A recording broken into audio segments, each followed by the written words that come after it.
রাডারবিহীন থাকতে হচ্ছে, স্যাটেলাইটবিহীন থাকতে হচ্ছে, পারমাণবিক কোনো অস্ত্র নাই, নিউক্লিয়ার কোনো মিসাইলস নাই, কোনো জিওপলিটিক্যাল বড় বড় রাষ্ট্রের সাথে অ্যালায়েন্স নাই। পক্ষান্তরে উল্টা কুফার তাগুত মুশরিকদের দাসত্বে আপনাদেরকে আমাদেরকে নিয়ে গেছে। তাহলে 50 বছরের খেয়ানতের লিস্ট করলে মানে এক আসমান থেকে দ্বিতীয় আসমান পর্যন্ত হবে আর কি লিস্টটা। এত খেয়ানত, এত খেয়ানত, 50-60 বছর হয়ে গেছে। এখনো যে বিষয়গুলো নিয়ে আমাদের কথা বলতে হচ্ছে, এটাই হচ্ছে সবচেয়ে লজ্জার। এই বিগত স্বাধীনতার 50 বছরে আমাদের এমন একটা জেনারেশন রেডিমেড পাওয়া উচিত ছিল, যাদের ঘরে ঘরে আলেম, ঘরে ঘরে হাফেজ।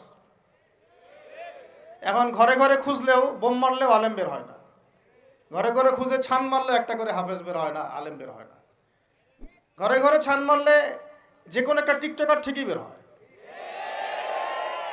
এই বাস্তবতা। বাস্তবতা আর আমাদের স্বপ্নের মধ্যে আসমান জমির পার্থক্য আছে।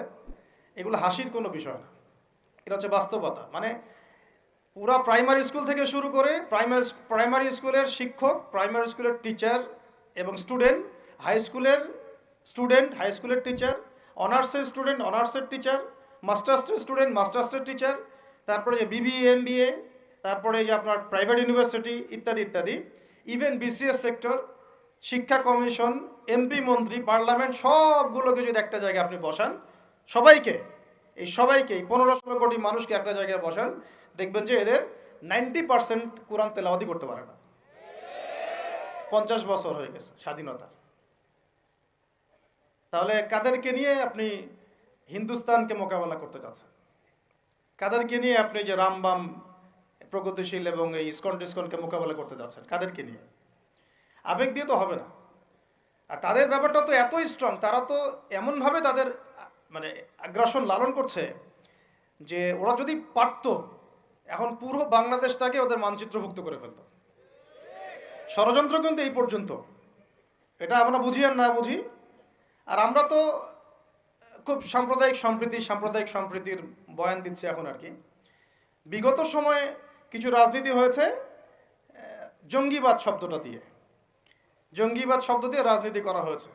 এটা থাকুক আর না থাকুক, বায়বীয়ভাবে একটা প্রতিষ্ঠা করার চেষ্টা করা হয়েছে, এটা দিয়ে রাজনীতি করা হয়েছে। সবাই সবার স্বার্থে কথাটাকে ব্যবহার করেছে আর কি। আসলে এটা একটা বায়বীয় শব্দ ছিল, কোনো অস্তিত্ব নাই। এখন রাজনীতি করা হচ্ছে নতুন করে সংখ্যালঘু শব্দ দিয়ে। কি দিয়ে? সংখ্যালঘু। তো সংখ্যালঘু শব্দ দিয়ে যে রাজনীতি করা হয়, তো সংখ্যালঘু যারা, তারা সংখ্যাগুরু কমিউনিটির মধ্যে সাইফুর রহমানকে এভাবে দিনে দুপুরে কুপিয়ে হত্যা করে কিভাবে? আমরা তো সংখ্যাগরিষ্ঠ, তো সংখ্যাগরিষ্ঠ মানুষের মধ্যে একজনকে সংখ্যালঘু একজন হত্যা করে কিভাবে? এর আগে ফরিদপুরে হয়েছে, আমরা তখনও সাম্প্রদায়িক সম্প্রীতির বলি আওড়াইলাম। চট্টগ্রামে হইল, এখনও সাম্প্রদায়িক সম্প্রীতির বলি আওড়াচ্ছি, ঠিক আছে? এবং আমাদের সবাইকে বোঝানো হচ্ছে যে সবাই শান্ত থাকেন, কেউ কোনো রকমের টু শব্দ করবেন। আচ্ছা, করলাম না, টু শব্দ করলাম না, শান্ত থাকলাম, ধৈর্য ধরলাম, ঠিক আছে। এরপরও যদি আরো 10 জনকে মারা হয় তখন? এরপর যদি আরো 10 জনকে মারা হয় তখন? আপনি আমাকে গ্যারান্টি দেন যে মারা হবে না, আপনারা আমাদেরকে গ্যারান্টি দেন যে মারা হবে না। যদি মারা হয় তখন? আপনি বলছেন মারা হবে না ইনশাআল্লাহ, ঠিক আছে, যদি মারা হয় তখন? এখন আমি ধৈর্য ধরলাম, এখন আমি সাম্প্রদায়িক সম্প্রীতির কথা বললাম, এখন আমরা চুপ থাকলাম, কেউ এগ্রেসিভ কোনো ভূমিকায় গেলাম না, এবং যাওয়া উচিত না, ঠিক আছে, খালাস। এখন আপনি আমাকে গ্যারান্টি দেন এই ঘটনাগুলো আগামীতে ঘটবে না। প্রশাসন গ্যারান্টি দেন, সরকারে যারা আছেন গ্যারান্টি দেন। দিতে পারবেন? যদি দিতে না পারেন, কেন পারবেন না? যদি দিতে না পারেন তাহলে গ্যারান্টি কেন দিতে পারবেন না? তার মানে আপনার প্রশাসন ফেল করেছে এখানে। সেই ভাইকে হত্যা করা হয়েছে, সেই ভাইয়ের হত্যাকারী যদি 20 জন 30 জন হয়, প্রশাসনের পক্ষে এটা কোনো বিষয় না 30 জনকে কারাগারে নিয়ে আসা এবং আচ্ছা মতো রিমান্ডে সিদ্ধ ডিম ঢোকানো, কোনো বিষয় না। রিমান্ডে ওলামায়ে কেরামের পা ভেঙে দিতে পারেন, তাহলে এটা কেন পারছেন না? তাহলে আপনারা আসলে আমাদেরকে কানাকে মক্কা দেখাচ্ছেন, আপনারা কানাকে মক্কা দেখাচ্ছেন, এই তো। এখন যদি গ্যারান্টি না দিতে পারেন, তার মানে এই সমস্যাটা থাকতে পারে। গ্যারান্টি না দিতে পারার অর্থই হচ্ছে আপনি নিজেই ভয় পাচ্ছেন, নিজেই আপনি শিওর না যে সমস্যাটা আসবে কিনা। কারণ আপনি জানেন যে আমি সমস্যাটাকে ডিল করতে পারি নাই, আসতেও পারে, এই জন্য আমি গ্যারান্টি দিতে পারছি না। আমাদের উপদেষ্টাদেরকে বলেন গ্যারান্টি দিতে যে এরকম ঘটনা আগামী তার কখনো ঘটবে না। আমরা তো সবাই শান্ত আছি, কেউ তো একটা টোকাও পর্যন্ত দেয়নি, কাউকে দিয়েছেন? আচ্ছা ঠিক আছে, আবার আমি প্রশ্ন করছি, যদি গ্যারান্টি না দিতে পারে এবং না দিতে পারাটাই তাদের ব্যর্থতা, এবং এর যদি উপযুক্ত বিচার তারা করতে না পারে, না করতে পারাটাই ব্যর্থতা সংখ্যাগরিষ্ঠ মুসলিম রাষ্ট্রে, তাহলে এই ঘটনা যদি আগামী 1 বছরে, 2 বছরে, 5 বছরে আবারও রিপিটেড হয় এবং একজনের জায়গায় 3 জন, 4 জন, 5 জন, 10 জন পর্যন্ত পৌঁছায়, তখন আপনাদের ভাষাটা কি হবে?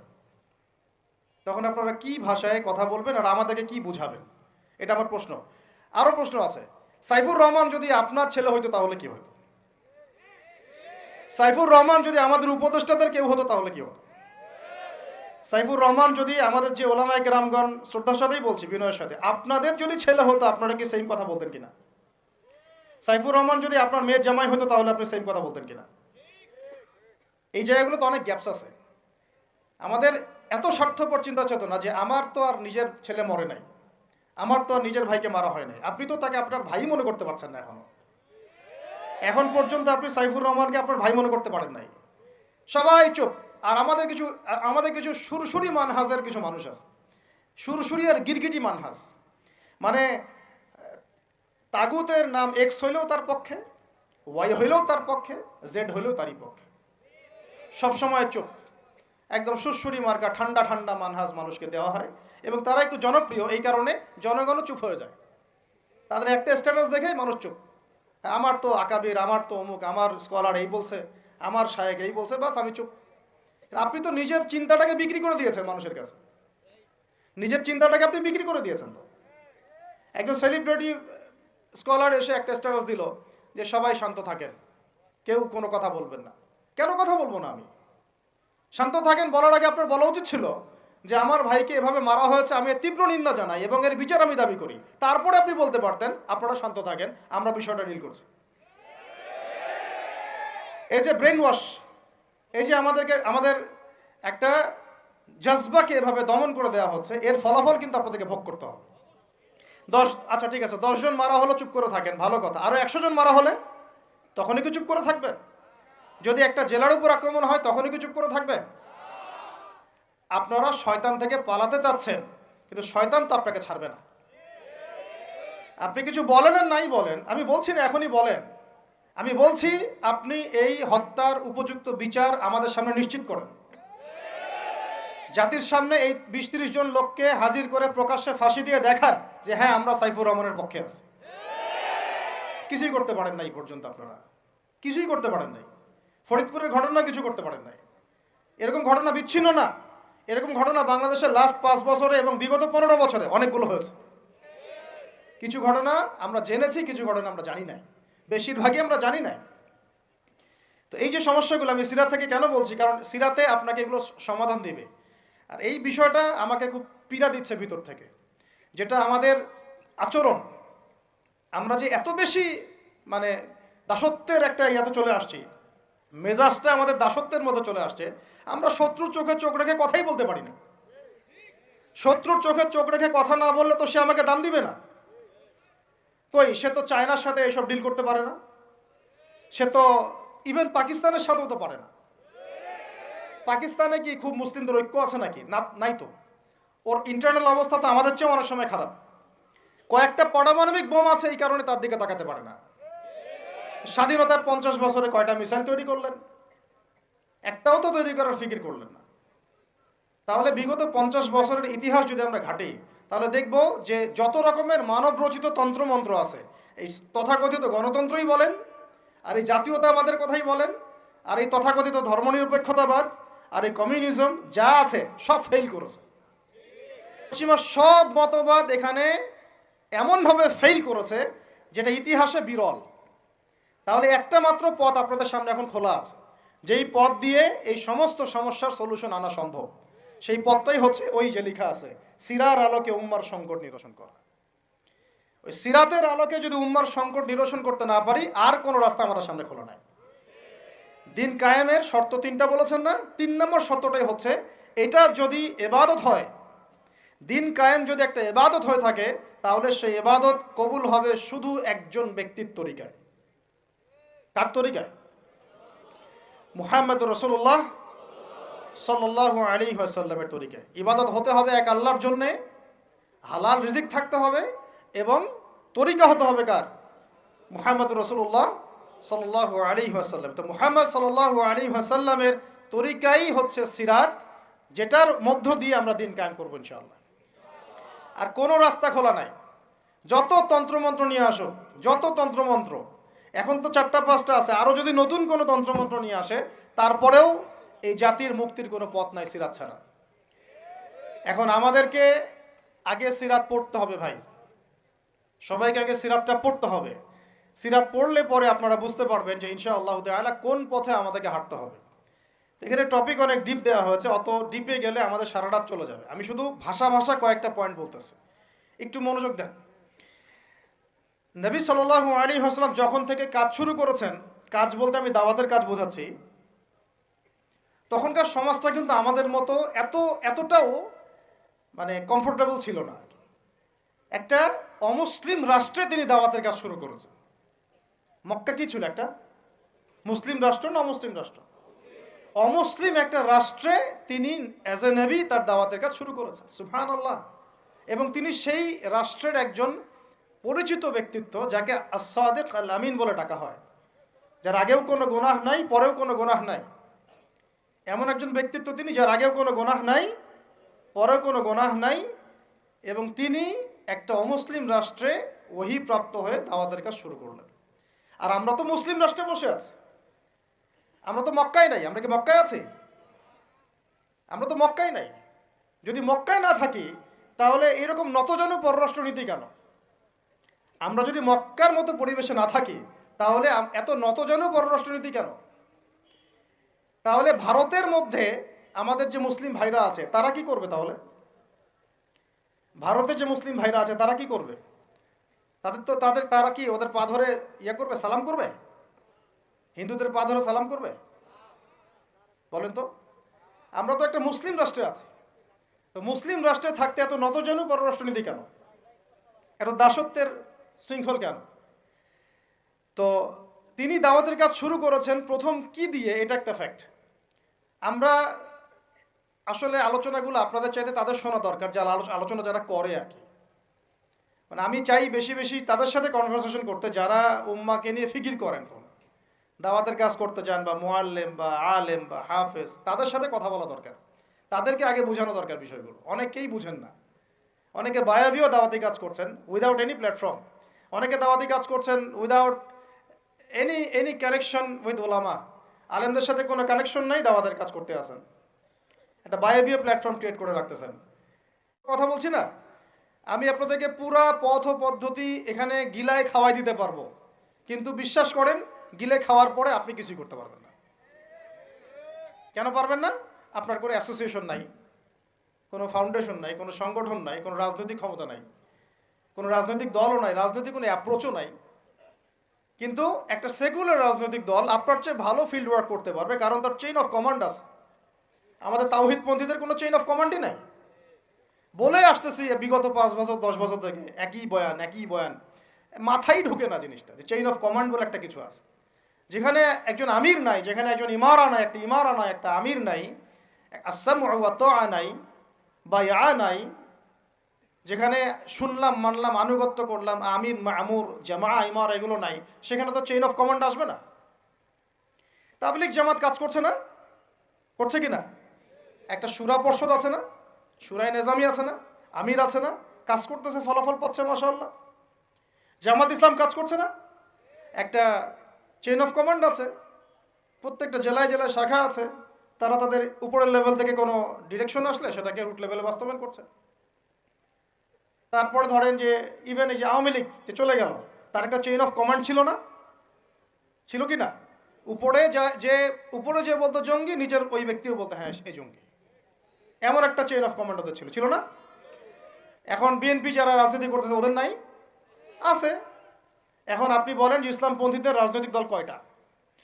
একটা আছে আমাদের শাসনতন্ত্র, একটা হচ্ছে হেফাজতে ইসলাম, আর কি হেফাজত ইসলাম তো আসলে কোনো রাজনৈতিক ব্যাকগ্রাউন্ড থেকে আসে নাই, এটা এসেছে, আপনারা তো জানেন হিস্ট্রি কোন প্রেক্ষাপটে এটা তৈরি হয়েছে, শাপলা চত্বরে ঘটনা, তাই না? আর জামাত ইসলাম, আর কথা হচ্ছে যে আমাদের তো মানে পৃথক পৃথক প্ল্যাটফর্মগুলোর মধ্যে একটা ঐক্যবদ্ধ সমন্বয় সবার আগে দরকার, তারপরে আমাদের একটা একটা বৃহত্তর চেইন অফ কমান্ড দরকার। তখন কি হতো যে উপর থেকে একটা একটা কিছু ছেড়ে দিলে একদম নিচ পর্যন্ত আসতে সময় লাগতো না।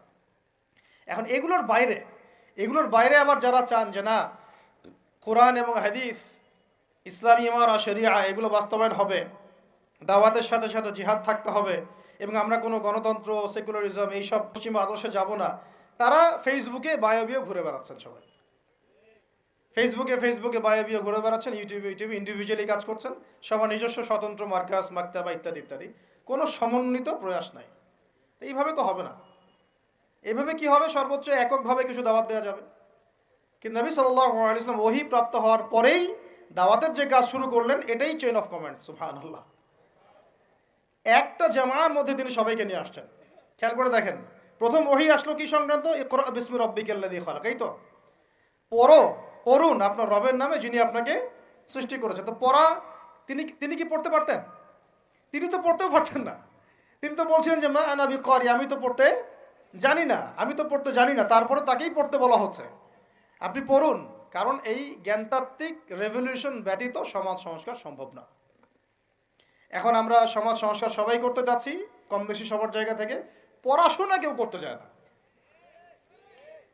আল্লাহর কসম করে বলছি, যারা ইভেন দাওয়াতের কাজ করছে এইসব জায়গায় আমরা যারা দাঁড়ায় আছি না, তাদের অনেকেই ওলামায়ে কেরামের সাথে কোনো তাআল্লুকই নাই, কোনো সিলেবাস নাই, কোনো পড়াশোনা নাই, কোনো ক্রাইটেরিয়া নাই, কোনো অ্যারাবিক শেখার কোনো ফিকির নাই, কোরআন শেখার কোনো ফিকির নাই, তাফসির শেখার কোনো ফিকির নাই।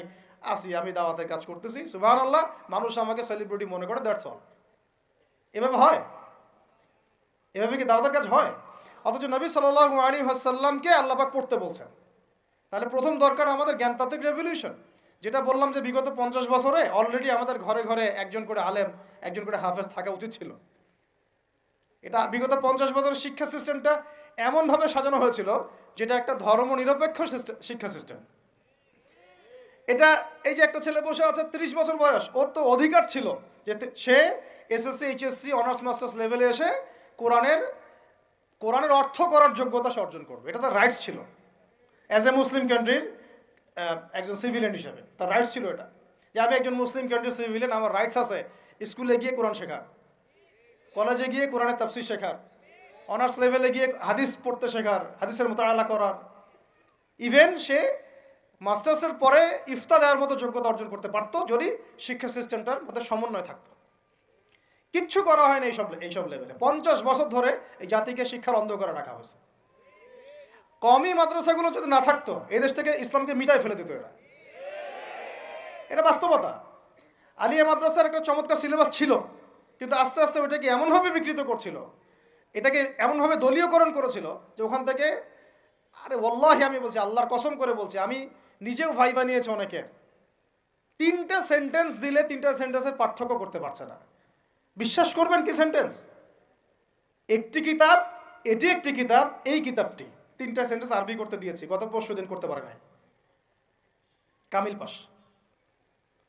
একটি কিতাব, এই কিতাবটি, আর এটি একটি কিতাব, 3টা সেন্টেন্সের পার্থক্য করতে দিয়েছে। কিচ্ছু না এটা, এটা মাদানী নেসাবের প্রথম বছরের পড়া। তাহলে সিগা ধরছি, গর্দান বলতে পারতেছে না, এবারও দিতে দিলে এবারও দিতে পারছে না। এটা পারবে না তো জেনারেল মানুষের, আপনারা তো ইসলামিক লাইনে পড়েছেন, আপনারা পারবেন না কেন? কেন পারবেন না? তাহলে কি পড়াশোনা করলেন? ওখানে তো 10 বছর সময় ঢেলে দিয়েছে। একজনকে জিজ্ঞাসা করলাম যে যে কোনো একটা আয়াত শোনাচ্ছে, ওই যে সূরা হামিম শেষের একটা আয়াত বললো কি জানি, ইন্নাল্লাযীনা ক্বালু রাব্বুনাল্লাহ সুম্মা ইসতাকামু তাতানাজ্জালু আলাইহিল মালায়েকা, এই যে আয়াতটা আছে না, আল্লা তাখাফু ওয়া লা তাহজানু। ঠিক আছে ভাই, এখন অর্থটা বলেন। অর্থ বলতে পারে না। তাতানাজ্জালুর গর্দান দেন, মাসদার বলেন, বলতে পারে না। আলিয়া মাদ্রাসা থেকে পড়াশোনা করেছেন, দাখিল আলিম ফাজিল করেছেন, বলতে পারে না। এটা আপনারাও জানেন, ওলামায়ে কেরাম যারা বসে আছেন, যে অবস্থা কি। শুধু কওমি মাদ্রাসাগুলোর এই মেহনতগুলো যদি না থাকতো, তাহলে অরিজিনাল ইসলামকে তারা মিটাই ফেলে দিত বাংলাদেশ থেকে। টিকে আছে এখন। কিন্তু আমি ওই দিকে যাচ্ছি না, ওইটা অন্য আলোচনা, এটা আমাদের ভিতরের কথা। কথা হচ্ছে একজন জেনারেল শিক্ষিত ছেলে যে এদেশের মুসলিম নাগরিক, তার রাইটস আছে প্রাইমারি স্কুলে সে কোরআন তেলাওয়াত করা শিখবে। শিখতে পারে নাই কেন? কেন পারে নাই? পিতা মাতাও তো মাশাআল্লাহ সুবহানাল্লাহ সেই কোয়ালিটির। ছেলে 10 বছরে কিছু শিখুক না শিখুক, বাংলা ইংরেজি অঙ্ক তাকে শিখতে হবে। কোরআন হাদিস এগুলো তো কোনো বিষয় না। এগুলো কোনো বিষয় হলো? আপনাদের কাছে আল্লাহর কসম এগুলো দামি নেয়। ওই একদিন দুই দিন ওয়াজ মাহফিলে আইসা আবেগ দেখান। কোরআন হাদিসের প্রতি যদি মহব্বত থাকতো, ছেলেকে তো আলেম বানাইতেন আপনি, ছেলেকে তো আপনি একজন হাফেজ বানাইতেন কমপক্ষে। আপনি তো ছেলেকে এমনভাবে গড়ে তুলেছেন আপনার জানাজাই পড়তে পারবে না। সেদিন আমরা টাঙ্গাইলে একজনের জানাজা পড়তে গেছি, এক পরিচিত ভাইয়ের আম্মা মারা গিয়েছেন। তো ওই দিন কি একটা আক্কেল হলো, শিক্ষা হলো যে যদি আপনি ছেলে মেয়েকে যদি আলেম না বানিয়ে যান, ছেলেকে যদি আলেম না বানিয়ে যান, সঠিক জানাজাটাও মনে হয় ভাগ্যে জুটবে না। হ্যাঁ, একটা মুনাসিব জানাজাও ভাগ্যে জুটবে না। তো আমাদের এই স্কুল কলেজ পড়ুয়া ছেলে মেয়েদের রাইটস ছিল এগুলো শেখার, শিখতে পারে নাই। অনার্সে পড়ে, তার বয়স কত? 20 থেকে 25 বছর। 25 বছরে সে 25টা সূরা জানে না, 25টা সূরার নামই জানে না, 25টা সূরার নাম বলতে পারে না। কোরআন বিধান কায়েম করতে আসছেন আপনি, সুবহানাল্লাহ, 25টা হাদিস বলতে পারেন না, 25 জন নবীর নামও বলতে পারে না। ইভেন আমাদের নবী সাল্লাল্লাহু আলাইহি ওয়াসাল্লামের সিরাতের জীবনীটা, পাতলা কিতাবটাও সে কখনো জীবনে পড়ে দেখে নাই। এই অবস্থা মাস্টার্সেও বিসিএসেও সব জায়গায় একই চলছে আর কি। বিসিএসের যে ভাইবা হয় সেখানে কি ইসলাম ধরা হয়? বিসিএসের ভাইবা যখন হয় তখন তাকে কোরআন তেলাওয়াত জিজ্ঞাসা করা হয়? তাহলে আপনি কোরআন তেলাওয়াত করতে পারেন না, রাষ্ট্র চালাবেন কিভাবে? কোরআনের সাথে কোনো তাল্লুক নাই। তার মানে আপনাদের কনসেপ্ট হচ্ছে রাষ্ট্র আলাদা, কোরআন আলাদা, মানে রাষ্ট্র চালাতে কোরআন লাগে না। আপনার কনসেপ্ট এটাই। হ্যাঁ, না হলে তো কোরআনটা আপনি আনতেন সিলেবাসে, তাফসির আনতেন, হাদিস আনতেন, সিরাত আনতেন। আপনার কনসেপ্ট হচ্ছে রাষ্ট্র আলাদা, কোরআন আলাদা, হাদিস আলাদা, এগুলো পড়াশোনা আলাদা, ব্যাংকিং সিস্টেম, ইকোনমিক্স আলাদা, ইসলাম আলাদা, তাই না? রাজনীতি আলাদা, ইসলাম আলাদা, তারপরে সংস্কৃতি আলাদা, ইসলাম আলাদা, শিক্ষানীতি আলাদা, ইসলাম আলাদা। এই কনসেপ্ট হচ্ছে এদেশের 90% মানুষের কনসেপ্ট। এরা সবাই শিরকের মধ্যে আছে, আল্লাহর কসম করে বলতেছে, এরা সবাই শিরকের মধ্যে আছে। এরা সবাই ধর্মনিরপেক্ষ, সেকুলার। বাদ দিয়ে আমরা যারা দাড়ি টুপিওয়ালা কিছু মানুষ আছি, আমরা একটু মৌলবাদী চিন্তা করি আর কি। আমরা চিন্তা করি যে ইসলাম ব্যক্তিগত জীবনেও থাকবে, সংস্কৃতির মধ্যেও থাকবে, শিক্ষানীতিতেও থাকতে হবে, অর্থনীতিতেও থাকতে হবে, ইভেন রাজনীতির মধ্যেও থাকতে হবে। এই কনসেপ্টটা না আসলে এখনো মুসলমান হনই নাই। এই কনসেপ্টটা না আসা মানে এখন পর্যন্ত কালিমা লা ইলাহা ইল্লাল্লাহ এটা বুঝেনি নাই আপনি, মুখে পড়েছেন, দ্যাটস অল। এই কারণেই তো লা ইলাহা ইল্লাল্লাহ পড়ার পরেও মোদির পা চাটেন বসে বসে। এই কারণেই, কারণ ওই লা ইলাহা ইল্লাল্লাহ তো আপনাকে ওটা শিখাই নাই, যে আপনি এক আল্লাহর সার্বভৌমত্বের স্বীকৃতি দেন নাই। এই হলো সমস্যাগুলো। তো সমস্যার গোড়ায় অনেক কথা আছে। এখন নবী সাল্লাল্লাহু আলাইহি ওয়াসাল্লাম কিন্তু দাওয়াতের কাজটা, এই যে সিরাতের আলোকে যেটা বলছেন, সমাজ সংস্কার এবং দিন প্রতিষ্ঠা এবং সমকালীন সব সংকট দূর করা, এটা শুরু করতে হবে জ্ঞানতাত্ত্বিক রেভলিউশন থেকে। পড়াশোনা করা শুরু করে দেন, আদারওয়াইজ আপনাদের সামনে ধ্বংস ছাড়া কিচ্ছু বাকি নেই। কি পড়াশোনা করবেন? অবশ্যই ইসলামিক কারিকুলাম থাকতে হবে। এরপরে আপনি জেনারেল লাইনের পড়াশোনা করেন, কোনো সমস্যা নেই। আর এই পড়াশোনা একা একা করা যাবে না, ওস্তাদের সহবত লাগবে, ওলামায়ে কেরামের সহবত লাগবে।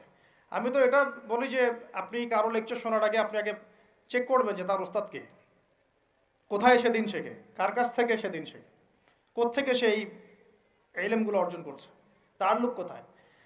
আবেগে ভাসলে হবে না এখন বিষয়টা। তো পড়াশোনার এখন যে আরও 20 বছর পড়াশোনা না করে আমি কোনো কাজ করতেই পারবো না এমনটাও না, কিন্তু পড়াশোনা আগে শুরু করা। এখন আপনার কাজ পড়াশোনা শুরু করা, ইকরা বিসমি রাব্বিকাল্লাযী খালাকের হক আদায় করা এবং ওস্তাদের সহবতে থাকা। যেমন জেনারেল লাইনে পড়েছেন 20 বছর, একা একা গিয়ে পড়েছেন না, প্রতিষ্ঠানে গিয়েছেন, ডেইলি ক্লাস করেছেন, টিচারের সহবতে ছিলেন, বেতন দিয়েছেন, ব্যাসে থেকেছেন, তারপরে আরও কি করেছেন? বাবার জমি বিক্রি করে দিয়েছেন, বাবা মায়ের জমি বিক্রি করে। সেম অন্ততপক্ষে এতটুকু যতটুকু আপনি জেনারেল লাইনের জন্য করেছেন, জেনারেল লাইনে যদি যতটুকু করেছেন, ত্যাগ, শ্রম, মেধা খরচ, কষ্ট স্বীকার করা, এর যদি অর্ধেকও যদি দিন শিক্ষার জন্য করতে না পারেন, আপনি নিজেও মুনাফিক, আমরা নিজেরাও মুনাফিক। তখন বেশক আমাদের মধ্যে নেফাকি আছে। সুবহানাল্লাহ, আপনি একটা ডিগ্রির জন্য একেবারে 20 বছর ঢালতে পারেন, 20 কোটি টাকা ঢালতে পারেন, বাপের জমি বিক্রি করতে পারেন, বেঁচে থাকতে পারেন, ঢাকা বিশ্ববিদ্যালয়ের সেই লাইফ লিড করতে পারেন, এক বিছানায় 2 জন থাকি, ফ্লোরের মধ্যে ফ্লোরিং করে থাকা, হ্যাঁ, হাজার হাজার লাখ লাখ টাকা খরচ করা, কষ্ট করে সকালে ওঠা, রাত জাগা, পড়া, পরীক্ষা দেওয়া, অ্যাসাইনমেন্ট, কত কি। আমি তো জানি এগুলো, আপনারা তো অনেকে না জানেন, আমি তো জানি, আমরা তো ইউনিভার্সিটিতে পড়েছি। এই পরিশ্রমগুলো আপনি করছেন অনলি ফর একটা সার্টিফিকেট আর একটা চাকরির জন্যে, আর এর 10% কেন 5% আপনি করতে চান না দিনী শিক্ষার জন্যে। তো আমি মুনাফিক না হলে এই পৃথিবীতে আর মুনাফিক কে আছে? তো এই মুনাফিকদেরকে দিয়ে আপনি দিন কায়েম করবেন নাকি? শোনেন, আবেগ দিয়ে বিপ্লব হয়। আবেগ দিয়ে কি হয়? আবেগ দিয়ে বিপ্লব হতে পারে, আবেগ দিয়ে শরিয়া খিলাফা কায়েম হয় না। আবেগী হয়ে একটা বিপ্লব হতে পারে, কিন্তু আবেগ দিয়ে শুধু আবেগ দিয়ে শরিয়া খিলাফা কায়েম হবে না। শরিয়া খিলাফা কায়েম হয়েছে কাদের হাতে? সাহাবীদের হাতে। কাদের হাতে? আমাদের জিন্দেগি যখন সাহাবীওয়ালা হবে তখন শরিয়া কায়েম হবে। চল, পড়াশোনা করে না, সাহাবীওয়ালা জিন্দেগি কিভাবে যাপন করবে? ওলামায়ে কেরামের সাথে তাআল্লুক নাই, সাহাবীওয়ালা জীবন কিভাবে যাপন করবে? নামাজের ঠিক নাই, সাহাবীওয়ালা জীবন হইল কিভাবে? কোরআন তেলাওয়াত করতে পারেন না, সাহাবীওয়ালা জীবন হইল? দিনের জন্য আমর বিল মারুফ নাহি আনিল মুনকারের কাজ নাই, ওই যোগ্যতাও নাই, তাহলে সাহাবীওয়ালা জীবন হইল কি? চেহারা সুরতের মধ্যে ইসলাম নাই, সুন্নতের প্রতি পাবন্দি নাই, সাহাবীওয়ালা জিন্দেগি হলো কি? সাহাবীদের হাতে বদর যুদ্ধ হয়েছে, জয়লাভ করেছে। উহুদ প্রায় জিতেইছি, এটা জিতেই বলা যায়, সাময়িক বিপর্যয় হয়েছে। খন্দক, খায়বার, মুতা, ইয়ারমুক কাঁপিয়ে দিয়েছে কারা? সাহাবীরা। তো সাহাবীওয়ালা ইমান, সাহাবীওয়ালা আমল, সাহাবীওয়ালা আখলাক, সাহাবীওয়ালা মেহনত হলে পরে বাংলার মাটিতে দিন কায়েম হবে। চল, না হওয়া পর্যন্ত এই লাভঝাপ করতে থাকা, আজকে এই বিষয়ে কালকে ওই বিষয়ে, আজকে এই ইস্যু কালকে এই ইস্যু, এগুলোই চলতে থাকবে। আমরা এটা চাই না। আমরা চাই, এখন যেহেতু দাওয়াতের একটা সুবর্ণ সুযোগ আমাদের সামনে এসেছে, এখন যেহেতু আল্লাহ পাক, এটা আল্লাহ পাকের রহমত, এখানে সবাই ক্রেডিট নেওয়ার প্রতিযোগিতায় লিপ্ত আছে। আমার ক্রেডিটে হয়েছে, আমি এই করেছি, আমি সেই করেছি। এখন তো এমন দেখা যাচ্ছে যে ওই সময় কিছু বলেও নাই, সেও এসে এখন প্রধান উপদেষ্টার পাশ আটতেছে বসে বসে। কি সুবহানাল্লাহ! মানে রক্ত দিল এক ভাই, মানে বছরের পর বছর কারাগারে পচে মরল একদল, বছরের পর বছর, দিনের পর দিন, মাসের পর মাস আয়না ঘরে ধুকে ধুকে মরল আর একদল। ঠিক আছে, বললাম তখন থেকে বের হলে কেউ সুস্থ থাকে না। বছরের পর বছর মামলা মোকদ্দমা হচ্ছে একদল, এক একজনের ঘাড়ে 3টা 4টা 5টা 10টা 20টা করে মামলা। হ্যাঁ, তারপরে বছরের পর বছর এই ফ্যাসিজমের বিরুদ্ধে দাঁড়ানোর কারণে দেশ থেকে বিতাড়িত হয়েছে একদল, হয় নাই? শাপলা চত্বরে রক্ত দিয়েছে আর একদল। তারপরে এই ছাত্র ভাইদের হাজার হাজার পঙ্গু হয়ে পড়ে আছে বিভিন্ন জায়গায় আর একদল, আর শত শত মানুষ রাস্তায় প্রাণ দিল আর একদল, আর উড়ে এসে জুড়ে ক্ষমতায় বসলো আর একদল। সার্কাস চলতেছে, এবং এখন তাদের লেজুর ভিত্তি করতেছে আরেক দল, তাদের লেজুর ভিত্তি করতেছে নতুন আর একটা সম্প্রদায়, নতুন এক প্রাণী। তা চক্ষুর লজ্জাও নাই এদের, চক্ষুর লজ্জাটুকুও না। আগে যখন এক তাগুত ছিল তখন তার পাচারত, সুবহানাল্লাহ, এবং ওই তাগুতের এগেনস্টে যদি কেউ কথা বলতো তাকে বলতো খারেজি। কি বলতো?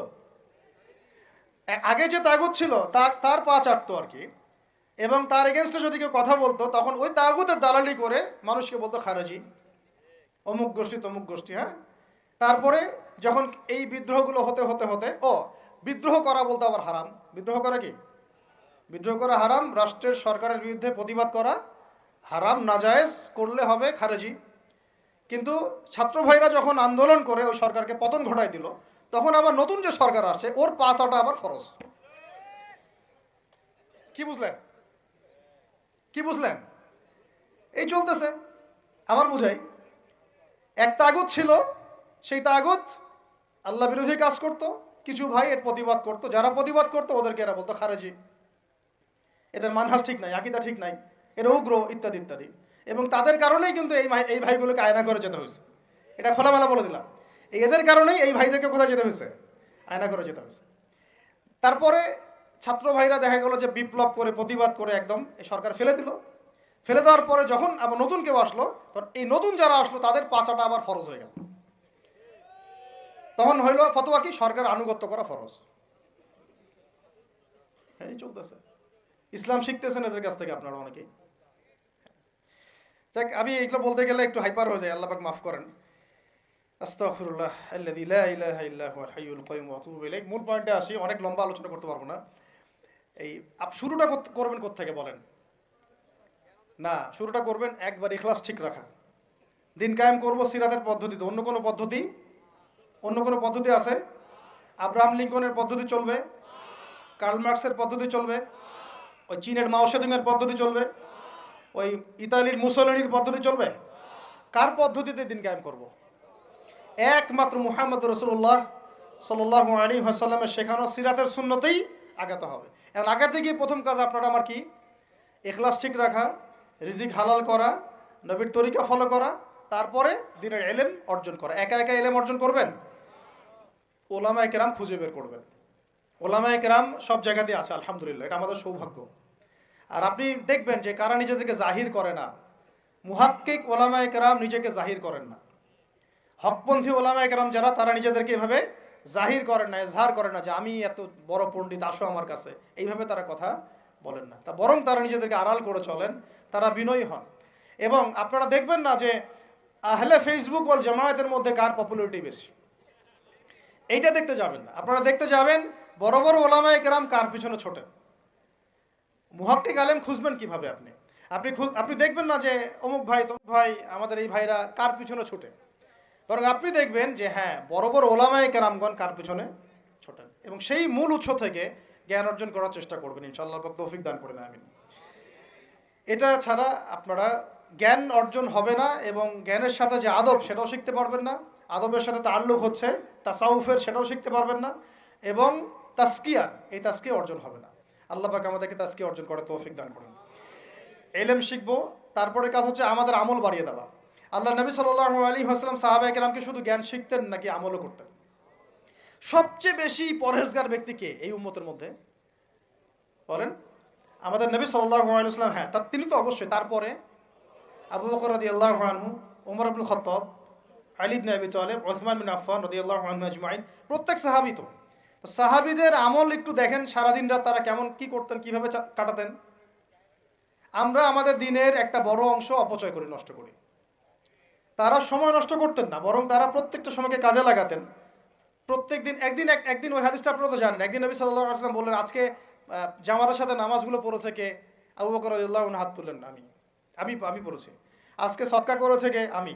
আজকে সওম রেখেছে কে? আমি। আজকে জানাজায় শরীক হয়েছে কে? আমি।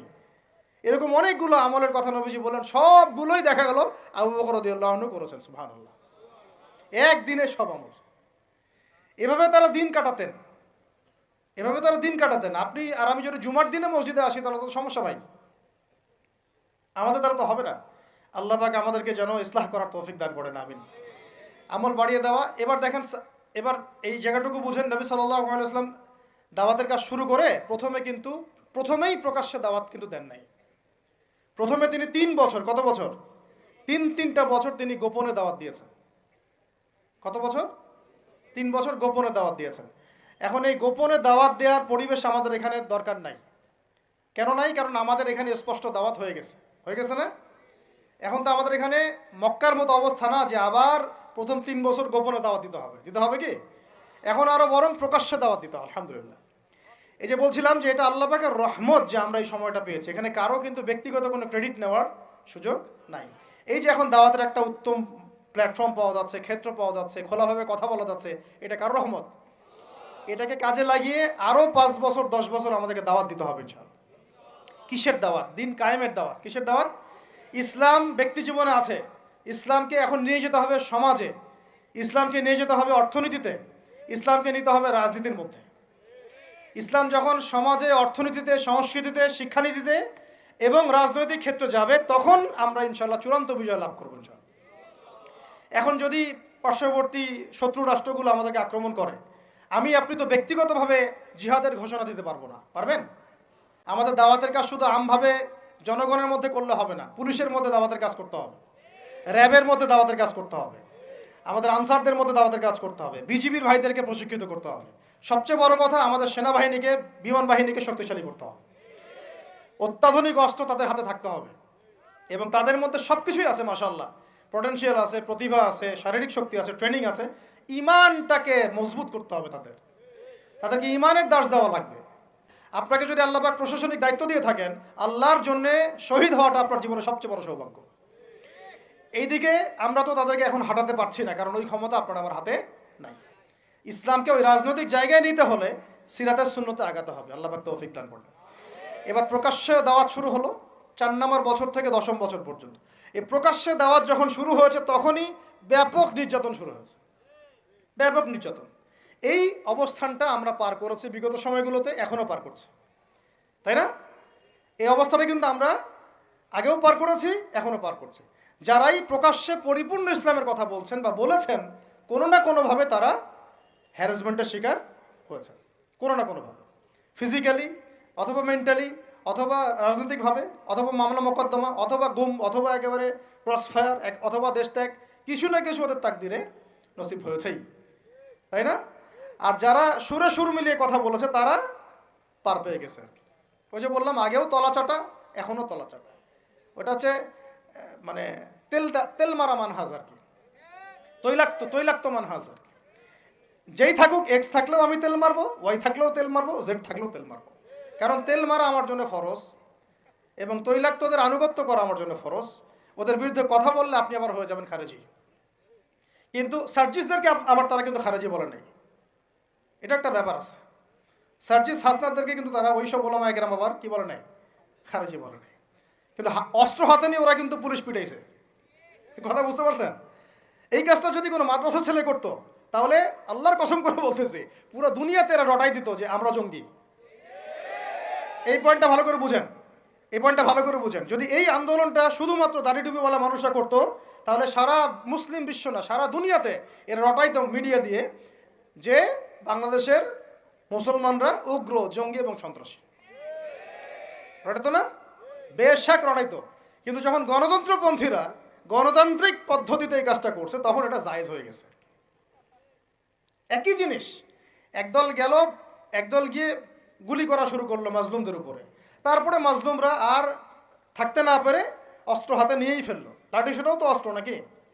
এবং তাদের একজন তো বলেছিল আমাদের পরবর্তী প্ল্যান ছিল যদি তারা স্কিপ না করতো আমরা সশস্ত্র অবস্থান নিতাম, বলেছে কিন্তু মিডিয়াতে একজন, বলেছে না? বলেছে। যাই হোক, এদিকে যখন জালেম আক্রমণ করেছে তখন মাজলুম তো প্রতিবাদ করেছে, করে নাই? এই আক্রমণের প্রতিবাদের রাস্তায় কিন্তু বহু মানুষ মারা গেছে, জালেমদেরও মরেছে, মাজলুমদেরও মরেছে। কেন পুলিশ ভাইদেরকে কি মারা হয় নাই? কারণ তারা জালেমের পক্ষ নিয়েছিল। সে কি অমুসলিম ছিল না মুসলিম? ও মুসলিম ছিল, কিন্তু কালিমা পড়া মুসলিম, তাই না? সেও কালিমা পড়া মুসলিম, জালেমের পক্ষ নিয়েছে। আর এদিকে আমাদের মাজলুম ভাই যাদের উপর গুলি চালানো হয়েছে, এখন মাজলুম ভাইরা শেষমেশ লাঠিসোঁটা হাতে নিতে বাধ্য হয়েছে। এবার কনফ্লিক্ট হলো, জালেমও মরলো কিছু, মাজলুম তো মারা গেছে। এখন এই কনফ্লিক্টে কিন্তু আমাদের ইসলামিক স্কলারশিপ অব ইসলামের কিছু কিছু ব্যক্তি তারা কিন্তু এখানে মাজলুমদের কাউকে কিন্তু খারেজি বলে নাই, বলেছে? মাজলুমদের কাউকে কিন্তু তারা সন্ত্রাসী, জঙ্গি এসব শব্দ ইউজ করে নাই। কিন্তু এটা যদি দাড়ি টুপিওয়ালা কোনো মানুষ করতো তাহলে খবর ছিল। অতএব শুভঙ্করের ফাঁকিগুলো বোঝার চেষ্টা করবে। এইভাবে আমাদেরকে ধোকায় ফেলা হচ্ছে, এইভাবে পুরো জাতির তরুণ প্রজন্মের জিহাদি জজবা ধ্বংস করে দেওয়া হয়েছে। এইসব থিওরি, এইসব তত্ত্ব দিয়ে, এইসব ফতোয়াবাজি করে পুরা 16 কোটি মানুষের জিহাদি জজবাটাকে নষ্ট করে দেওয়া হয়েছে। অন্যায়ের প্রতিবাদ করলেই আপনাকে জঙ্গি বলে দেওয়া হবে, অন্যায়ের বিরুদ্ধে কথা বললেই আপনার উপরে এইসব চলে আসবে। অথচ গণতান্ত্রিক পদ্ধতিতে যখন তারা লড়াই করছে এটা তখন জায়েজ হয়ে যাচ্ছে, তখন 100টা মূল্যেও জায়েজ, 1000 মূল্যেও সুবহানাল্লাহ। আর এখানে সাইফুর রহমানকে মারা হয়েছে, 2-1 ভাই যদি একটু কড়া গলায় কথা বলে, বাকিরা বলছে এত গলা বড় করার দরকার নেই, আস্তে করে কথা বলেন। অপেক্ষা করেন, শয়তান থেকে পালাচ্ছেন তো, শয়তান তো আপনার থেকে পালাবে না, শয়তান আপনাকে ধরবে। আপনি শয়তান থেকে পালাতে যাচ্ছেন তো, এটা একটা সাপ, এটা কি একটা, এখন যেটা দেখছেন এগুলো সাপের লেজ, এগুলো কি? এগুলো সব সাপের লেজ। সাপের মাথা কোথায় জানেন? একদম দিল্লিতে। সাপের মাথা কোথায়? এখন এই সাপের লেজ নিয়ে আপনার এত ভয়, মাথা আসলে যে কি করবেন আল্লাহই ভালো জানে। কথা হচ্ছে কথা হচ্ছে যে এই সাপের লেজ আপনি কাটবেন কিভাবে? কাটতে হলে একটা অস্ত্র লাগবে। সেই হাতিয়ার, সেই তরবারের নামই হচ্ছে ইসলাম। সেই তরবারের নামই সিরাত। এর বাইরে কোনো তরোয়াল নাই। আজকে যদি লেজ কাটতে পারেন, কাল মাথাও কাটতে পারবেন ইনশাআল্লাহ। এখন যদি লেজের কাছে হেরে যান, মাথা কাটতে পারবেন না। এখন আপনি শয়তান থেকে পালাতে যাচ্ছেন, কিন্তু শয়তান আপনার থেকে পালাবে না, ও আপনাকে ধরবে। আজকে 10, কালকে 20, যদি কালকে আল্লাহ না করে 100 হয়, তখন দেখবো আপনাদের বিবৃতি কেমন হয়। আপনারা কোন ভাষায় কথা বলেন সেটা দেখার অপেক্ষা আছি আমি আর কি। উপযুক্ত শাস্তি নিশ্চিত না করা হলে এগুলো লাই পাবে না, বেশক লাই পাবে। এখন শাস্তি কি উপযুক্ত নিশ্চিত করা হয়েছে কিনা এখন পর্যন্ত আমরা দেখি নাই কিছু। ফরিদপুরের ঘটনা তো দেখি নাই আমরা কিছু, এর আগের ঘটনাগুলো তো আমরা কিছু দেখি নাই। অতএব আমরা এই জায়গায় অনেক বেশি কনসিয়াস যে আপনারা আগে এক নৌকায় পা রেখেছিলেন, এখন আবার 2 নৌকায় পা রাখলেন কিনা। আগে তো পা রেখেছিলেন শুধুমাত্র এক নৌকায়, ভারতীয় নৌকায় আর কি। আর এখন পা রাখতেছেন ভারতীয় নৌকায়, পাশাপাশি আমেরিকান নৌকায়। 2 নৌকায় 2 পা রাখতেছেন। যখন 2 নৌকায় 2 পা থাকবে, তখন কিন্তু ডোবা আরও বেশি সহজ হয়ে যাবে আর কি। এটাও মাথায় রাখেন আর কি। তখন কিন্তু পা রাখারও জায়গা পাবেন না। তো এই জিনিসগুলো আমাদের ভালো করে বোঝা দরকার। আল্লাহ পাক আমাদেরকে বোঝার তৌফিক দান করুন। কোরআন আছে ভাই, দিন ইসলাম আছে, নবীর সুন্নত আছে, আমাদের কোথাও যাওয়ার দরকার নাই। এই সহজ কথাটা আমরা বোঝাতে পারতেছি না। সহজ কথা, আমাদের কাছে কোরআন আছে, হাদিস আছে, রাসূলের সিরাত আছে, সুন্নত আছে, বরেণ্য উলামায়ে কেরাম আছেন, দেশে 16 কোটি মুসলিম তাওহীদি জনতা আছে। কোথাও যাওয়ার দরকার নেই আমাদের। আমরা আমাদের দেশের ভাগ্য ইনশাল্লাহ করে নিতে পারবো ইনশাআল্লাহ। আর কারো দালালি করার কোনো দরকার নেই আমাদের। দুঃখজনক হচ্ছে এত কিছুর পরেও, আল্লাহর কসম, এত কিছুর পরেও এখন পর্যন্ত আমাদের দেশটা ভারতীয় দালাল মুক্ত হইতে পারলো না। প্রত্যেকটা ডিপার্টমেন্টে এখন ওদের দালাল বসেই আছে। ভাই একটা নামাজ পড়বেন আপনি, তো নামাজ পড়ার জন্য জায়গাটা পাক লাগবে না, কাপড়টা পাক লাগবে না? নাপাক কাপড়ে নামাজ হবে? নাপাক জায়গায় নামাজ হবে? একটা প্লেট নিয়েছেন, খাবার খাবেন, বিরিয়ানি খাবেন, তো বিরিয়ানি খাওয়ার আগে প্লেটটা পরিষ্কার করবেন না? প্লেট যদি পরিষ্কার না হয়, সেখানে বিরিয়ানি খাওয়া যাবে? দেশটা তো পরিষ্কার হচ্ছে না। আগে দেশটা পরিষ্কার করেন, তারপরে বিরিয়ানি খাওয়া যাবে ইনশাআল্লাহ। বরং এখন আমরা ওই ময়লাদের সাথে আপোষ করে চলার চেষ্টা করছি, আঘাত করার চেষ্টা করছি। আবার কেউ কেউ তো নিজের গিরগিটি রং পাল্টায় ভিতরে ঢুকে গেছে, টের পাওয়া যাচ্ছে না। আছে না এরকম? আপনারা সবাই বুঝেন, এগুলো আমি খোলামেলা বলার প্রয়োজন নেই। মূল কথা হচ্ছে, একটা বিষয়কে পবিত্র না করে একটা জমি চাষ করব, আগে আমাকে ওই জমিটাকে সার দিতে হবে, কীটনাশক দিয়ে ওটাকে দূর করতে হবে। জমি পবিত্র না করলে এখানে পবিত্র বৃক্ষ রোপণ করা যাবে না। সিম্পল একটা কথা, আপনি বিরিয়ানি খান আর যাই খান, পাত্র পরিষ্কার করতে হবে। এই পাত্র এখনো পরিষ্কার হয় নাই। আল্লাহ পাক আমাদেরকে প্রত্যেকটা মহল থেকে এই বিজাতীয় দালালদেরকে দূর করার তৌফিক দান করেন। এ দেশের ভাগ্য আল্লাহ করবেন ইনশাআল্লাহ। যদি আমরা আমাদের সিরাতের উপর থাকি, রাসূলের সিরাতের উপর থাকি, কোরআন সুন্নাহর উপরে থাকি এবং ঐক্যবদ্ধ থাকি, আমাদেরকে পরাজিত করতে পারার মতো কোনো জাতি না ইনশাআল্লাহ, পারবে না ইনশাআল্লাহ। এটা আমাদের কনফিডেন্স থেকে বলা না, এটা আমাদের পূর্ণ ইয়াকিন থেকে বলা। কিন্তু সমস্যা হচ্ছে আমরা ওই রাস্তায় হাঁটতেই পারতেছি না। আল্লাহ পাক আমাদেরকে সেই হিকমা এবং প্রজ্ঞা দান করেন, আমিন। আল্লাহ পাক উপযুক্ত নেতৃত্ব আমাদের সামনে নিয়ে আসেন, আমিন। এবং দোয়া করি আমরা যেন ইসলামপন্থী সরকার আল্লাহ পাক আমাদের সামনে নিয়ে আসেন, যাদেরকে সামনে রেখে আমরা এই পুরো দেশ জুড়ে ইসলামী শরিয়া প্রতিষ্ঠার মেহনত করতে পারি। আল্লাহ পাক সে তৌফিক দান করেন। তো শেষ কথাগুলো হচ্ছে এরকম যে এই 10 বছরে প্রচুর নির্যাতন হয়েছে, কিন্তু ইসলাম কিন্তু থেমে যায় নাই। যখন হামজা এবং ওমর রাদিয়াল্লাহু আনহুর মতো মানুষের ইসলাম কবুল করেছেন। আরেকটা কথা মনে রাখবেন, আমাদের নবীজি কিন্তু সাল্লাল্লাহু আলাইহি ওয়াসাল্লাম দুর্বল সাহাবীদেরকে হিজরত করতে বলেছিলেন। কোথায়? আবিসিনিয়াতে। কোথায়? আবিসিনিয়ায়। ওখানে একটা হিজরত হয়েছে। আমাদের নবীজি তায়েফে গিয়েছেন, তায়েফবাসী ইসলাম কবুল করে নাই, তিনি আবার ফিরে আসছেন। এই সময়টাতে ইয়াসরিব থেকে 6 জন যুবক আসছিলেন, তরুণদের কথা বলতে বলেছেন। এইখান থেকে আমি আলোচনা শেষ করে দিব। এখানে ইয়াসরিব থেকে 6 জন যুবক, তরুণ যুবক এসে ইসলামের গতিপথটাকে ঘুরিয়ে দিয়েছে। এটা তরুণরা একটু ভালো করে বুঝবেন। মক্কায় কত বছর ছিলাম আমরা? 13 বছর। কত বছর? 13 বছর। এই 13 বছরে কিন্তু আমাদের কোনো রাজনৈতিক ক্ষমতা ছিল না। ছিল? কোনো রাজনৈতিক ক্ষমতা ছিল না, এমনকি কোনো সামাজিক ক্ষমতা আমাদের ছিল না।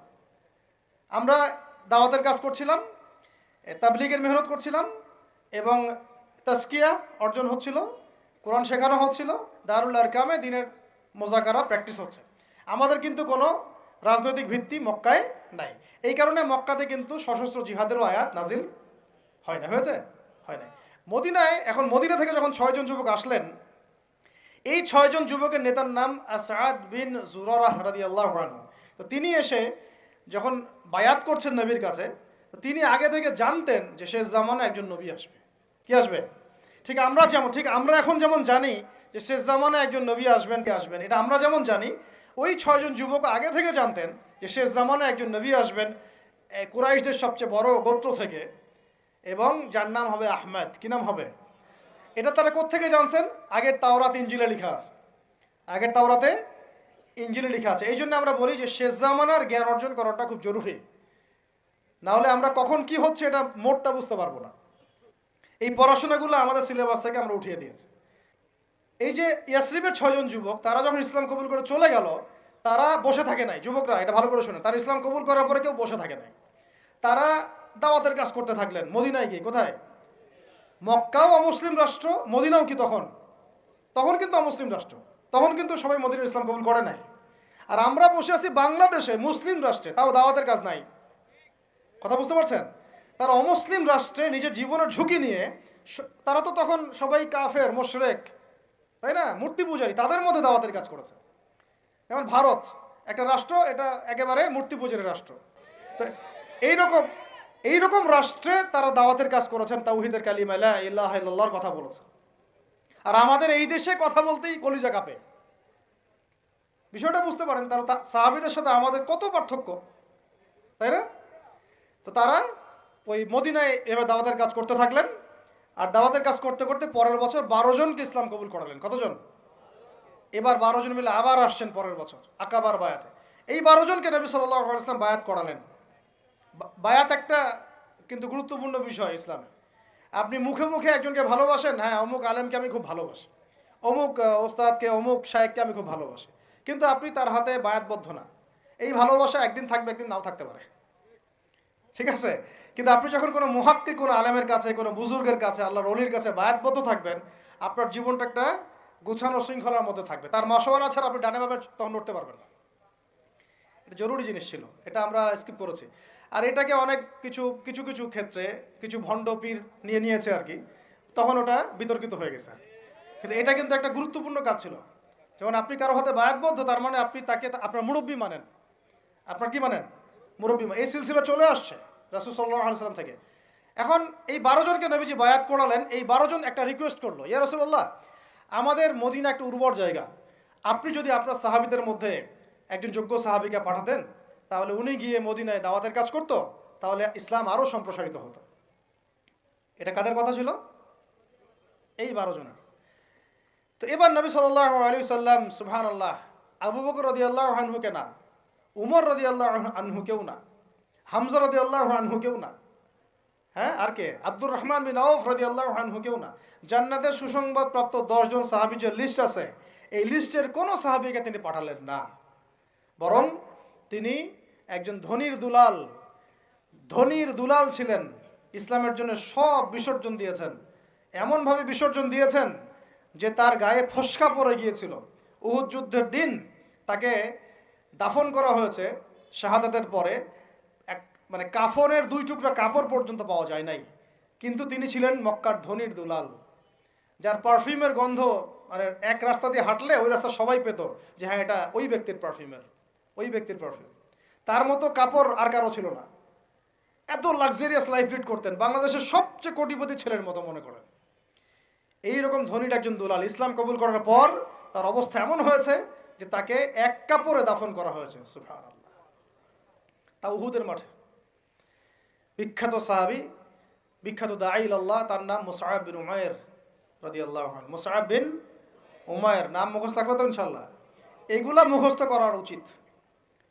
বাংলাদেশের মানুষ, মানে কি বলবো, যে জয় বাংলা শব্দটা যতবার বলছে সাল্লাল্লাহু আলাইহি ওয়াসাল্লাম ততবার বলে নাই। এমন একটা জাহালাত। যারা আপনারা ধর্মনিরপেক্ষ রাজনীতি করেন, তারা আপনাদের নেতাদের নাম যতবার নেন, রাসূলের নামও ততবার নেন না। আবার আপনারা যারা ধর্মনিরপেক্ষ রাজনীতি করেন, আপনারা আপনাদের নেতার নাম যতবার নেন দিনে, আল্লাহ রসুলের নামও ততবার নেন না। তাহলে কিভাবে আপনাদের দ্বারা আমাদের কম সফল হবে? কিভাবে সফল হবে? কিভাবে জাতিকে আপনি সফলতার পথ দেখাবেন? তা মুসআব বিন উমাইর রাদিয়াল্লাহু আনহুকে নিয়ে আমাদের গল্প থাকা উচিত ছিল বইয়ের মধ্যে, হ্যাঁ থাকা উচিত ছিল না? আলাদা কিতাব না হোক, অন্তত একটা চ্যাপ্টার থাকতে পারতো তাকে নিয়ে। ইসলামের ইতিহাসের প্রথম দায়ী মুসআব বিন উমাইর আছে, ওই লারে লাপ্পা আছে বইয়ের মধ্যে, ভং সং এগুলো আছে। এই বিপ্লবের পরেও, এই বিপ্লবের পরে পরিবর্তিত বাংলাদেশেও যদি আমাদেরকে এগুলোই দেখতে হয়, তাহলে তো বলবো যে জেলাও সেই কদু হইল। পরিবর্তিত বাংলাদেশের শিক্ষানীতির মতো যদি এগুলোই থাকে, তাহলে তো বলবো জেলাও সেই কদু হলো। কি পার্থক্য হলো? এগুলো পরিবর্তন করতে হবে। আল্লাহ পাক আমাদের ঊর্ধ্বতন কর্তৃপক্ষকে বোঝার তৌফিক দান করেন। আর যোগ্যদের কথা মূল্যায়ন আপনারা করবেন না, যোগ্যদের কথা মূল্যায়ন করবেন না। রামশ্যাম যদুমধু নিয়ে বসাইছেন সব জায়গায়, কিছুই বোঝে না দেশের রাষ্ট্র অর্থনীতির শিক্ষার, বসে আছে দায়িত্বে। মানে এটা কলেজের ক্যান্টিন নাকি? কলেজের ক্যান্টিন সবাই বসে চা খাইতে বসছি আর কি, বিষয়টা এরকম কি? ওলামায়ে কেরামদের মধ্যে মুহাক্কিক ওলামায়ে কেরামদের 2-3জনও নাই। কার সাথে মাশওয়ারা করতেছেন পরামর্শ? আলেমদের সাথে মাশওয়ারা নেই, মাঝে মাঝে ডাকে চা খাইতে, এই পর্যন্তই আর কি। এগুলো কি? তার মানে আপনারা ঘুরে ফিরে আগের সেই ওই সেকুলারিজমই প্রতিষ্ঠা করতে চাচ্ছেন, কিন্তু একটু নতুন আঙ্গিকে আর কি। আল্লাহর কসম করে বলতেছি, বাংলাদেশের তাওহীদি জনতা এবার এগুলো সহ্য করবে না ইনশাআল্লাহ। যদি ইসলামপন্থী আমাদের মুরব্বীরা, তুল্লাবরা, আমাদের ইসলামপন্থী জামায়াগুলো যদি মাঠে থাকে, এই কাজ আপনারা করতে পারবেন না ইনশাআল্লাহ। কিচ্ছু লাগতো না যদি হেফাজতে ইসলাম তার যদি রাজনৈতিক দূরদর্শিতায় সবসময় মাঠে থাকতো, প্রত্যেকটা জায়গায় রাজনৈতিক ক্ষেত্রে হেফাজতে ইসলামকে টক্কর দিয়ে কেউ বাংলাদেশের শাসন ক্ষমতায় যেতে পারতো না। এখন আমাদের মুরব্বীরা এগুলো নিয়ে ফিকির করবেন ইনশাআল্লাহ, আমরা আশা করি আর কি। কোনো দিকে চিন্তা করার দরকার নাই, জীবন দেওয়ার জন্য হাজার হাজার লক্ষ লক্ষ তুল্লাব রেডি আছে ইনশাআল্লাহ, লাখ লাখ তুল্লাব রেডি আছে। আপনারা মাঠে যান, মাঠে থাকেন, রাজনীতি করেন। ওয়াজ মাহফিলের প্যান্ডেল বাদ দিয়ে আপনারা এবার রাজনীতির মঞ্চে যান ইনশাআল্লাহ। কারণ আমাদেরকে ইসলামকে রাষ্ট্র ক্ষমতায় নিতে হবেই যদি আমরা অস্তিত্ব টিকে রাখতে চাই। না হলে যদি ওই যে চট করে যারা ঢুকে পড়তে চায়, তাদের যদি কেউ কখনো ঢুকে পড়ছে, তাহলে আমাদের কল্যাণ থাকবে না, কিছুই থাকবে না। না থাকবে গাছ, না থাকবে কোনো ফল। এই জিনিসটা আমাদের বোঝা উচিত। আল্লাহ পাক আমাদেরকে বোঝার তৌফিক দান করেন। তো এখান থেকে শেষ হয়ে যাবে ইনশাআল্লাহ, একটু ধৈর্য ধরেন। এই যে 12 জন যুবকের কথা বললাম, তার সাথে দায়ী সাহাবীকে পাঠানো হলো, তার নাম কি? এবার শুনেন, এই সাহাবী রাদিয়াল্লাহু আনহু 1 বছরের মধ্যে, কত বছর? 1 বছর দাওয়াতি কাজ করে তিনি পুরা মদিনার 75টা ফ্যামিলিকে ইসলাম কবুল করিয়েছেন। কতটা? এবার তার পরের বছর এই 75টা ফ্যামিলি আল্লাহর নবীর কাছে এসেছেন সাল্লাল্লাহু আলাইহি ওয়াসাল্লাম। ইয়া রাসূলুল্লাহ, আমরা ইসলাম কবুল করতে চাই। আমরা জানি মক্কাতে আপনি নির্যাতিত, আপনার সাহাবীরা নিপীড়িত, আপনি আপনার সাহাবীদেরকে নিয়ে আমাদের মদিনা চলে আসুন। নবীজি সাল্লাল্লাহু আলাইহি ওয়াসাল্লাম বায়াত করালেন কয়েকটা বিষয়ের।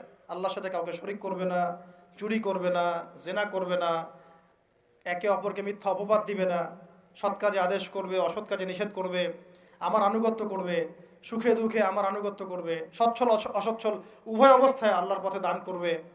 ঠিক আছে, আমি যদি মদিনায় যাই বা যখন যাব, তখন আমাকে আর আমার সাহাবীদেরকে এমনভাবে তোমরা প্রোটেক্ট করবা যেভাবে তোমরা তোমাদের স্ত্রী সন্তানকে করো।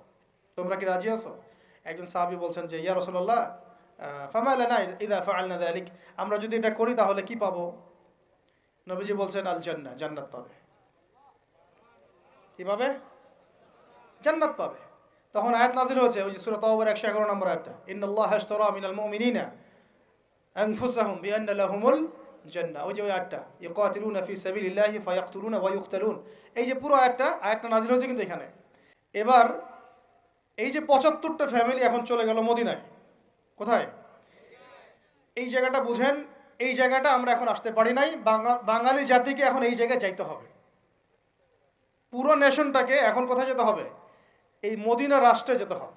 আমরা এখনো মদিনা রাষ্ট্রে যেতে পারি নাই। এবার আমরা 75টা ফ্যামিলি চলে গেলাম মদিনায়, মক্কায় আমাদের কেউ নাই। গুটি কয়েক মানুষ আছেন যারা যেতে পারেন নাই, মাযুর। বেশিরভাগ চলে গেছেন কোথায়? মদিনায়। আর কিছু আছেন আবিসিনিয়ায়। কিছু আছেন কোথায়? আবিসিনিয়ায়। কিছু আছেন মদিনায়। এই হলো মদিনায় হিজরত। হিজরত করার পরে মসজিদ নির্মাণ করা হয়েছে। কি নির্মাণ করা হয়েছে? মসজিদ। মসজিদটা একটা পার্লামেন্টের মতো ছিল, শুধু নামাজ রোজার জায়গা না, একটা পার্লামেন্টের মতো, একটা সংসদের মতো। এখান থেকে ডিসিশন পলিসিগুলো মেকিং হতো। তারপরে আনসার যারা ছিলেন সেখানে সাহায্যকারী, তারা হলেন আনসার। আর যারা হিজরত করে গেলেন তারা হলেন মুহাজির। নবীজি আনসার আর মুহাজিরদের মধ্যে ভ্রাতৃত্বের বন্ধন স্থাপন করলেন। এই যে আমাদের দরকার এখন ঐক্যের প্ল্যাটফর্ম। কি দরকার? ঐক্যের প্ল্যাটফর্ম। তাদের সেখানে তারা ভূখণ্ড পেলেন, রাষ্ট্র ক্ষমতা পেলেন, ভ্রাতৃত্বের বন্ধন হলো, পার্লামেন্টের মতো মসজিদ হয়ে গেল, এবং ওখানে আরও কিছু মোশরেকরা ছিল, তাদের সাথে মদিনা সনদ বা একটা চুক্তি হলো, এটা একটা কনস্টিটিউশন, সংবিধান হলো। এই জায়গায় আমরা এখনও যেতে পারি নাই। যেতে পারছি? আমাদের সেরকম আলাদা কোনো স্বতন্ত্র ইসলামিক কান্ট্রি নাই, আমাদের সেরকম ইসলামিক কোনো কনস্টিটিউশন নাই, ইসলামিক আমাদের মধ্যে ইভেন ভ্রাতৃত্বের বন্ধনও নাই, ওই রকম কোনো একজন আমির এবং একটা জামাআ আমাদের মধ্যে এখন নাই।